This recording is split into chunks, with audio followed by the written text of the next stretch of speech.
You meet someone on a mission, they speak with passion, they look you in the eye, they say things like, "We're building something powerful. I see greatness in you. I just need your help to make it happen." So you believe them. You stay up late helping. You put your own goals on pause. You invest your time, your energy, maybe even your money. But weeks later, something feels off. Every win is their win. Every mistake is your fault. The goalpost keeps moving. You realize you weren't building a vision. You were building a throne, and you were never meant to sit on it. That's the manipulator disguised as a visionary. They don't want a team. They want control. They don't want impact. They want attention. They'll flatter you, use you, praise you, until you shine too bright.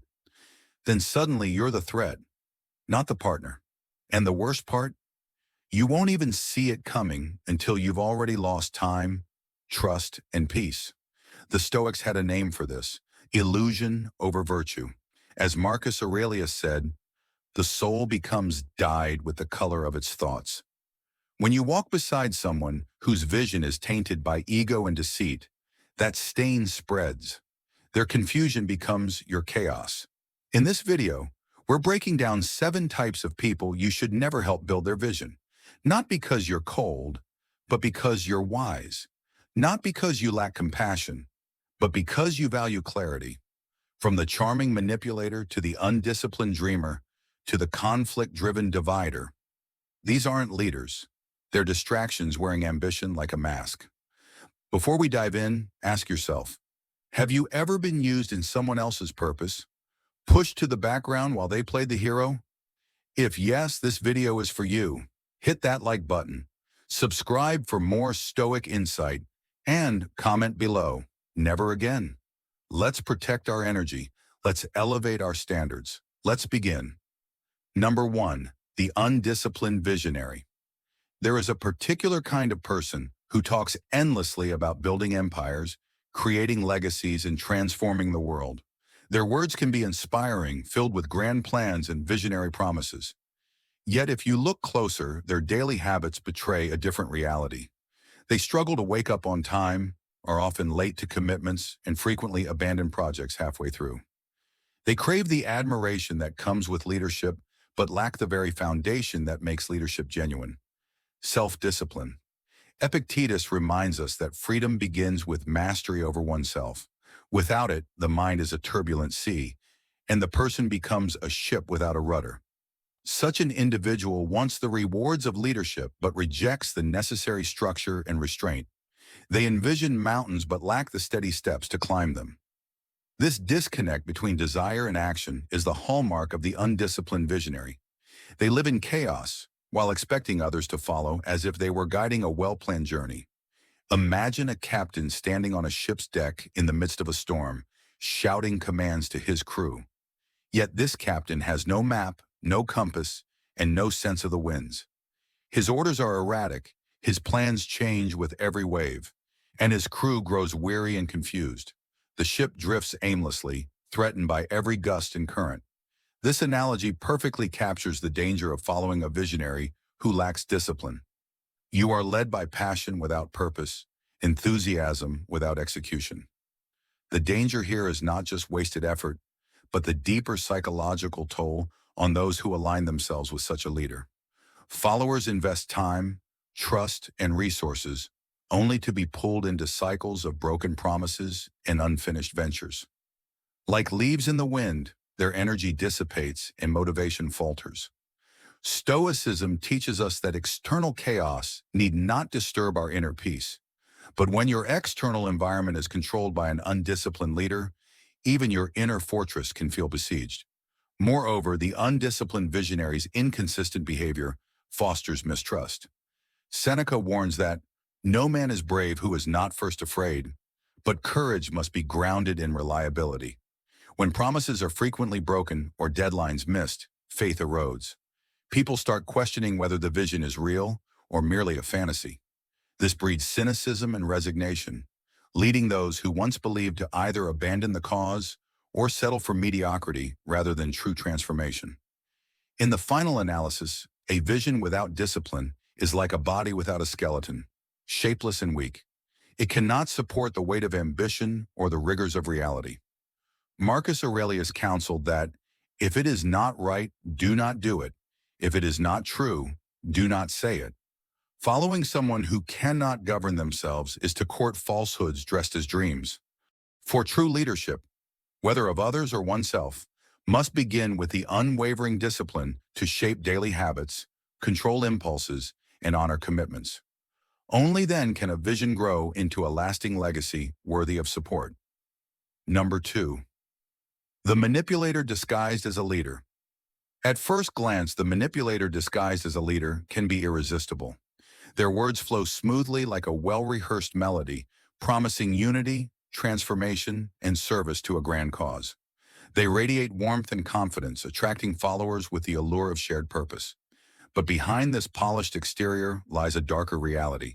Their true aim is control, their true motive power, and their true loyalty is to self-interest rather than virtue.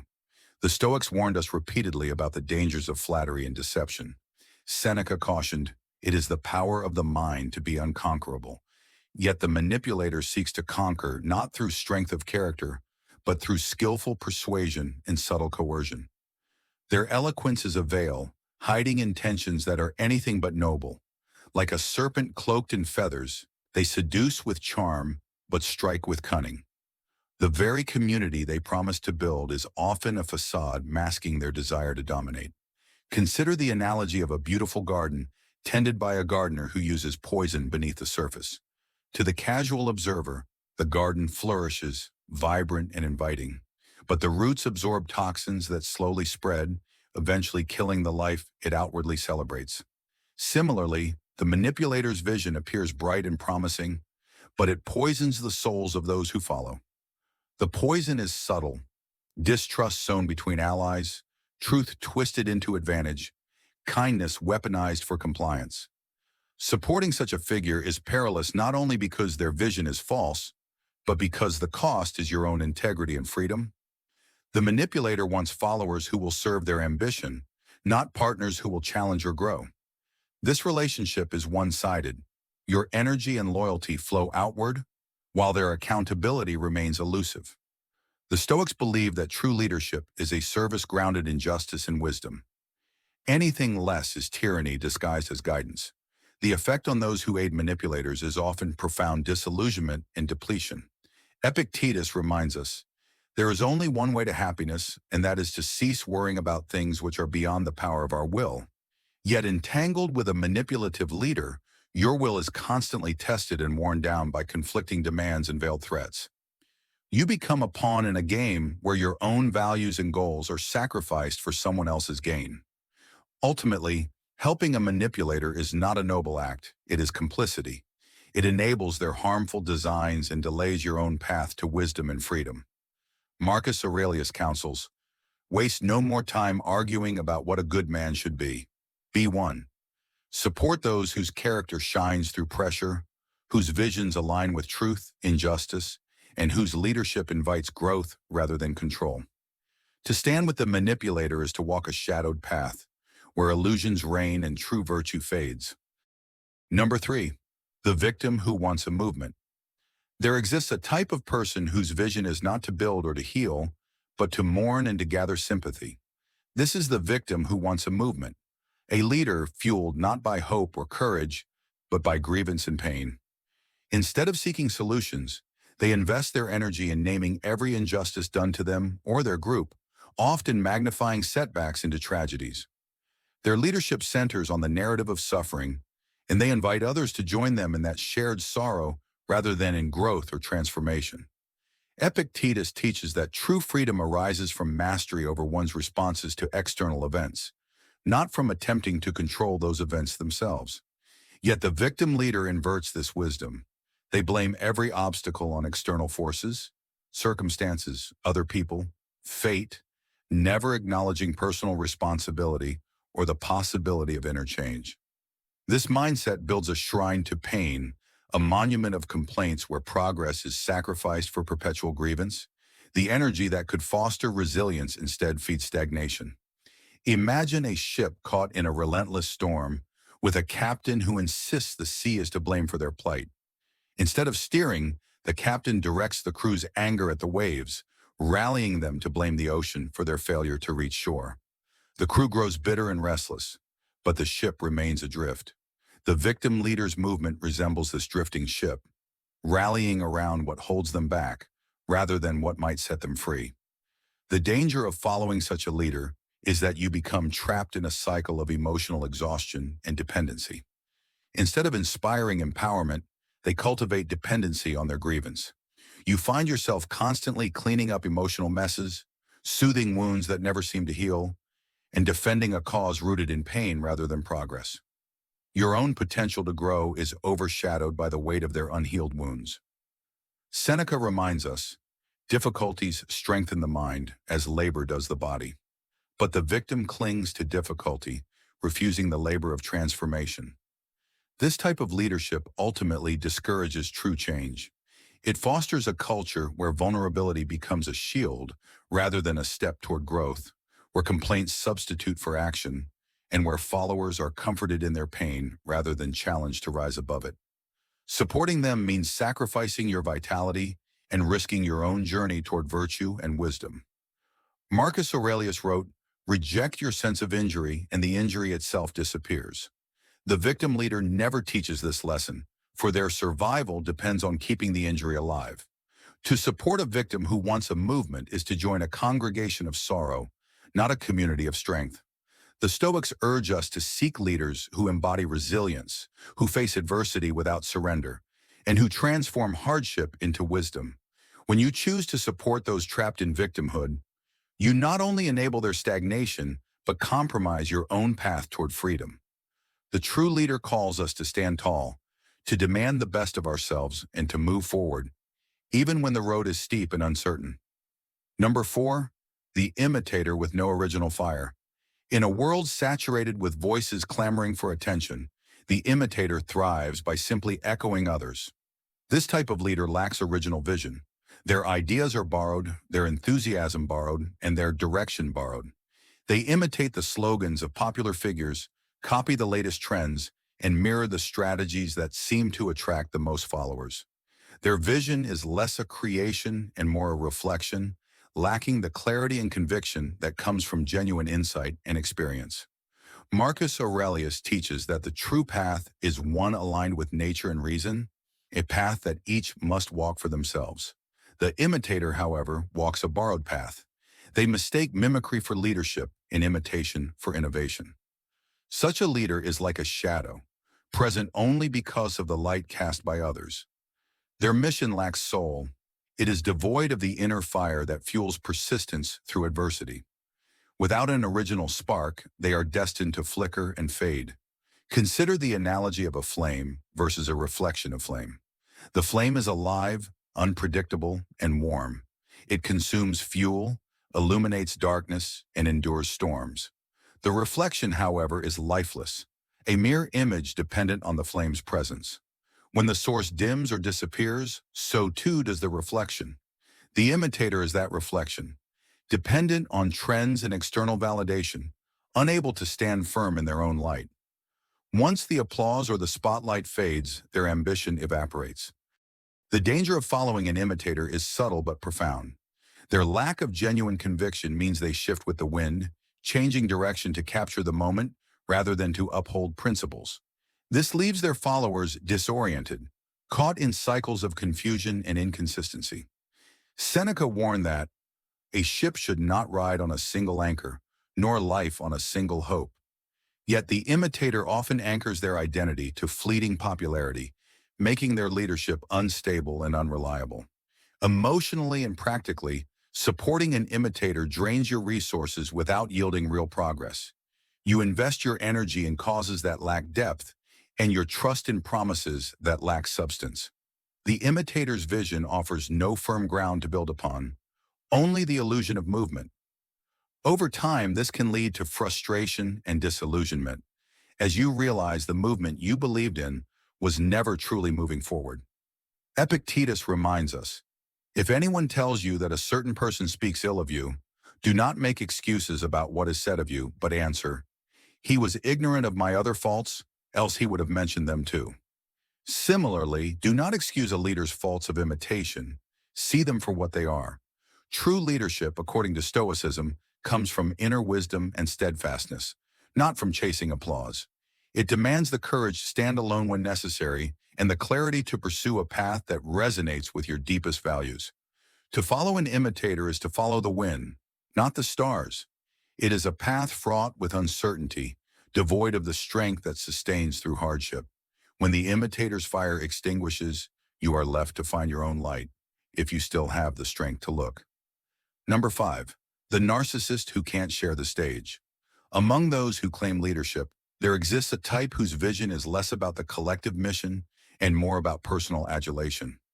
This is the narcissist who cannot share the stage. Their true aim is not progress or purpose, but the spotlight itself. Every decision, every conversation, every interaction is filtered through the lens of self-glorification. They want admirers, not allies, and the moment you shine too brightly, you become a threat to their fragile ego. The Stoics consistently championed humility and the power of collective strength. Seneca said, "It is not the man who has too little, but the man who craves more, that is poor." The narcissist, by contrast, is impoverished in spirit despite any external success. Their hunger for recognition is insatiable, and this hunger transforms collaboration into a subtle battlefield. Though they may preach teamwork and unity, their actions reveal a desire to dominate the stage, to drown out voices that might challenge their self-image. Imagine a theater troupe where one actor insists on hogging every scene, overshadowing every co-star, regardless of their talent or importance to the story. The troupe's performance suffers because the focus is no longer on the narrative, but on one individual's quest for applause. In the same way, a narcissistic leader distorts the group's vision into a one-man show, where genuine collaboration is sacrificed for personal spotlight. The team's potential is diminished, and the collective story remains untold. The danger of supporting such a leader is that you slowly shrink, not because you lack capacity or worth, but because their need to monopolize attention crowds out your space. They silence contributions that don't serve their narrative, subtly undermine achievements that don't center on them, and covertly compete with anyone who dares to stand on equal footing. Over time, your confidence erodes, and your role is diminished to that of a background character in their drama. Epictetus reminds us, "Don't explain your philosophy, embody it." The narcissist demands you dilute your essence to fit their ego-driven script. Emotionally, the toll is exhausting. You become locked in an invisible contest where you are always vying for validation you'll never fully receive. The narcissist's approval is conditional and fleeting, dependent not on your true merit, but on how well you reinforce their self-image. This dynamic breeds resentment and self-doubt, corroding the joy and meaning that should come from shared purpose. Marcus Aurelius advises, "Be tolerant with others and strict with yourself." Yet in the presence of a narcissist, tolerance is tested and self-strictness is often compromised as you try to navigate their fragile insecurities. The Stoic path urges us to seek leaders who value the whole over the self, who embody calm strength rather than theatrical flamboyance. Such leaders inspire by lifting others, not by casting shadows on their light. To support a narcissist is to invest in a diminishing return. Your growth stifled, your voice muted, your contributions minimized. True leadership shines brightest when it shares the stage, not when it demands the spotlight alone. When you find yourself beside someone who cannot share the stage, the wisest act is to step off and reclaim your own light. Number 6. The dreamer who won't act. They speak in sweeping visions and poetic declarations. Their words are intoxicating, full of bold futures, impossible hopes, and transformative revolutions. You leave their conversations inspired, even electrified. But when the moment for execution comes, there's a void. They vanish into abstraction, postponing action, with endless ideas and hypothetical what-ifs. This is the dreamer who never acts. They worship vision, but reject the sweat, setbacks, and sacrifices that real progress demands. The Stoics made it clear, ideas mean nothing without action. Marcus Aurelius wrote, "Waste no more time arguing about what a good man should be one." That's the dividing line between the Stoic and the dreamer. Where one embodies the principle in daily living, the other endlessly theorizes, hoping the dream alone will substitute for effort. But the dream without discipline is a siren song, beautiful, seductive, and ultimately shipwrecking. Supporting such a person becomes an exercise in suspended reality. Think of a farmer who spends every day talking about the perfect crop, how it will feed thousands, how it will change the village, how abundant it will be. Yet each season he fails to till the soil, plant the seeds, or water the land. Eventually you realize he's more in love with the fantasy of harvest than the labor of cultivation. This is the dreamer leader. They build castles in the sky, but never lay a single brick on earth. Their dreams exist only in speech, not in steps. And therein lies the danger. If you walk beside them too long, you'll start mistaking words for work. You'll spend your energy on plans that never begin, on promises that stay in the air. Your time gets entangled in potential, but progress never arrives. What's worse, their inertia is often cloaked in charm. They'll tell you, the timing isn't right, or the idea still needs refining, or we're almost ready. But readiness without action is paralysis in disguise. Seneca warned us, while we wait for life, life passes. Likewise, while we wait for a dreamer to act, seasons change, momentum dies, and reality hardens around us. Over time, this pattern becomes emotionally taxing. You begin to question your own pace, your own impatience. You may even internalize their delays as a form of higher wisdom, as if inaction were the hallmark of genius. But the Stoic knows better. Wisdom is proven in the doing. True visionaries move. They may move slowly, even quietly, but they move. Their actions may not be glamorous, but they build. Their vision has weight because it touches the ground. If someone you support refuses to build, year after year, idea after idea, it's not because they're misunderstood. It's because they are avoiding life. And the Stoic life is built not in theory, but in embodiment. It's in the decisions made, the habits formed, the labor embraced. Don't stay too long at the table of the dreamer who won't act. You'll leave with nothing but the echo of plans. 7. The divider who thrives on conflict. At first glance, they seem fearless. Their voice cuts through the noise. They speak truth to power, expose the system, and call out injustice. But look closer.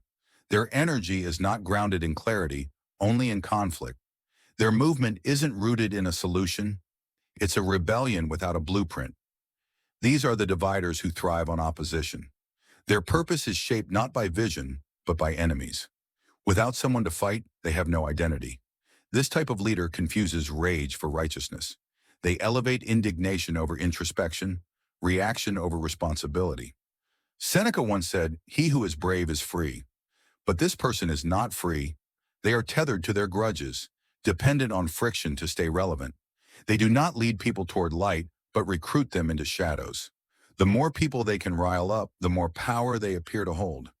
Yet this power is a mirage, a loud flame with no real heat. Imagine a captain who rallies his crew not to sail toward new lands, but to endlessly chase pirates. Every journey becomes a battle. Every storm is blamed on someone else. The ship is always armed, always tense, always pointed at an enemy, never at a destination. Eventually, the crew forgets why they boarded in the first place. That's what happens when you follow a divider.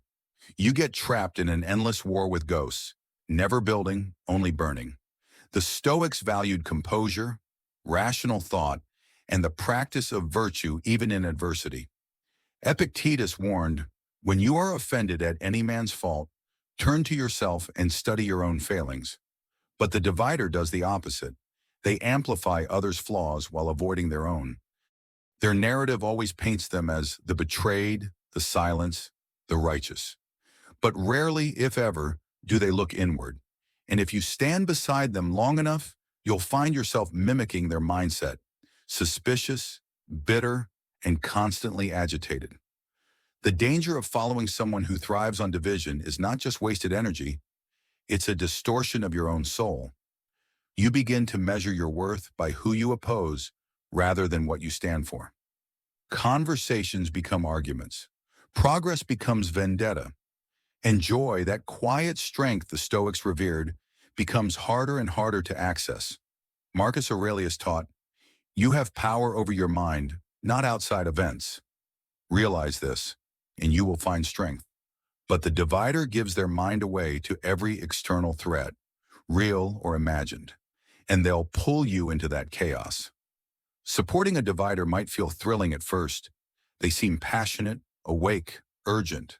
But the cost is your peace, and eventually your purpose. Their fire can't be shared, only fed. And once you stop fueling it, you'll become their next target. Remember, movements built on resentment rarely create anything worth keeping. If someone leads by tearing others down, they'll eventually tear down those closest to them. Don't follow a flame that only knows how to burn. Conclusion. Now that we've explored the 7 types of people you should never support their vision, let's bring it all together with a sobering reminder. You are not here to carry the weight of someone else's illusion. You are not obligated to build a future that dishonors your values. The Stoics taught clarity, discipline, and virtue, not blind loyalty. Supporting the wrong vision isn't just a waste of time, it's a violation of your path. Stoic philosophy teaches us that virtue is the highest aim, to live with reason, to walk in truth, to choose what strengthens the soul, not what drains it. That means being wise enough to walk away, even when the story is compelling, even when the person is charming, even when the cause sounds noble. You can't save someone by sacrificing yourself to their delusion. You can't build a better world by helping the wrong person lead it. You are responsible for what and who you support. So here's your challenge. Take inventory. Who in your life fits one of these 7 types? Are you still helping them? Are you still building a vision that isn't aligned with your values? If this video gave you clarity, hit that like button to push this message out to others. Drop a comment and tell us, which type have you dealt with before? Subscribe for more truth-infused content rooted in Stoic wisdom and modern clarity. This isn't about being cold. It's about being clear. Protect your time. Honor your energy. Choose wisely who you build with, because not everyone deserves your help, especially when their vision will cost you yours.